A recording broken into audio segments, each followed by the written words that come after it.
This is Mario with MIA BGS, and this is the BGS blade grip safety device that comes in a kit form that we developed for the Blade mCPX helicopter.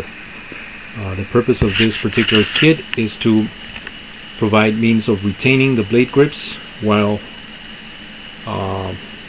preventing also any premature wear and tear on the innards of the blade grips, such as the ball bearings, washers, feathering spindle, and the retaining tiny screw that holds the ball bearings in place.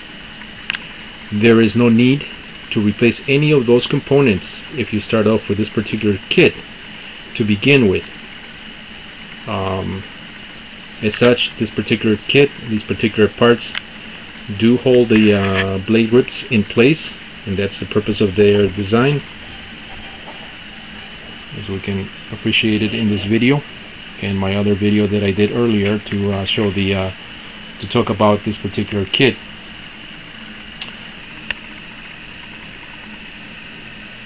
The kit comes, as you see it here, it encompasses the plate with the parts, the upper and lower bracing sections or bracing parts, 2 new bolts and nuts, and 2 small O-rings. In order to install this particular kit, you're going to need to remove the existing blade grip mounting bolts. You're going to remove those, and you're going to install the new ones that we supply in the kit. You're going to begin with the upper part. That's the one with the M for MIA BGS on top. You're going to insert 2 little tiny bolts. You're going to follow it with the 2 tiny O-rings. They provide a cushion on the upper section of the blade grips. And you're going to follow it with the lower plate. And this whole assembly gets retained with the 2 nuts supplied. For this assembly to work, we decided to go with a smaller diameter bolt.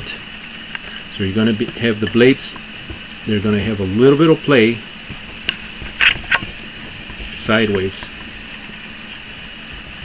which is fine.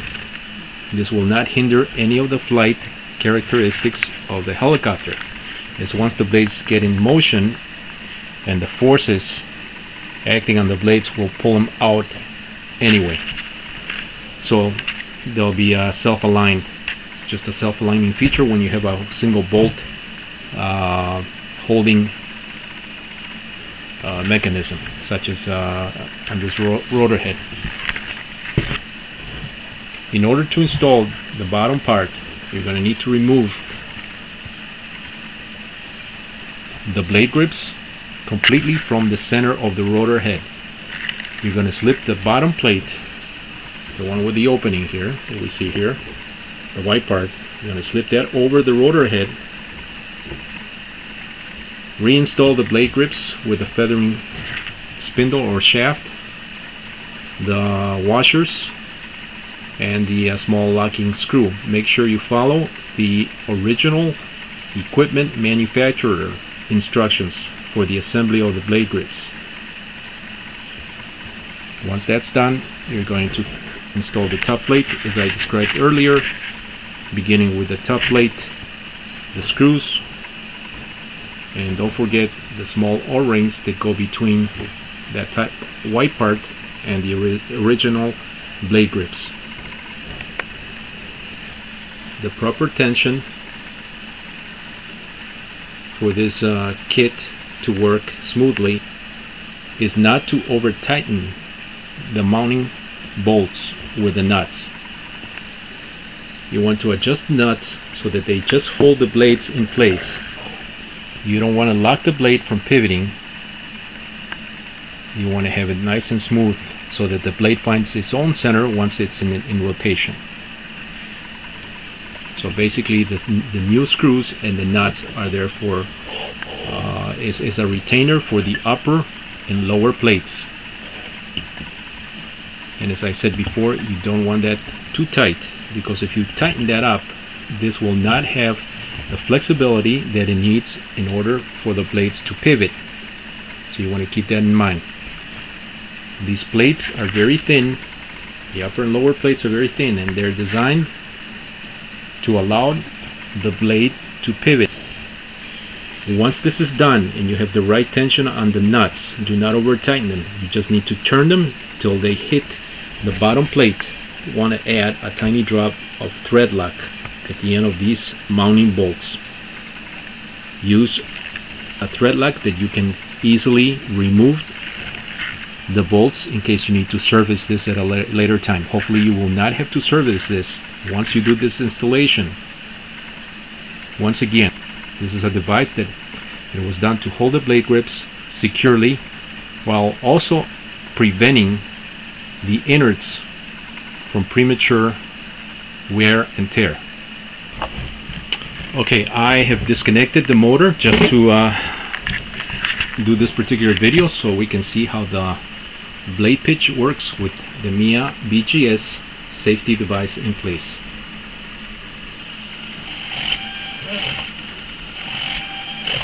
Obviously, because the blades need to pitch, this particular device needs to allow for the blades to pitch and needs to have that flexibility. That flexibility has been built into the thickness of the material and the particular design that we're employing here. For added safety, we added a bottom brace. If you feel the tension of these parts is a little too much for your particular style of flying, you can remove the bottom brace and just keep the top one. Bear in mind that that's only going to provide you half the safety as these parts were originally intended. If you're just flying around the house, if you don't do any hard 3D flying, you can get away without the bottom brace. If you're going to fly hard this helicopter, keep the bottom brace because that is going to protect. It's going to prevent also the mechanics. It's going to prevent also the innards of the blade grips from premature wear and tear. Here's the part retrofitted to the helicopter, and we're going to do a test. It's a little bit windy today. Early morning. Very windy. Very, very windy, but we're going to give it a shot.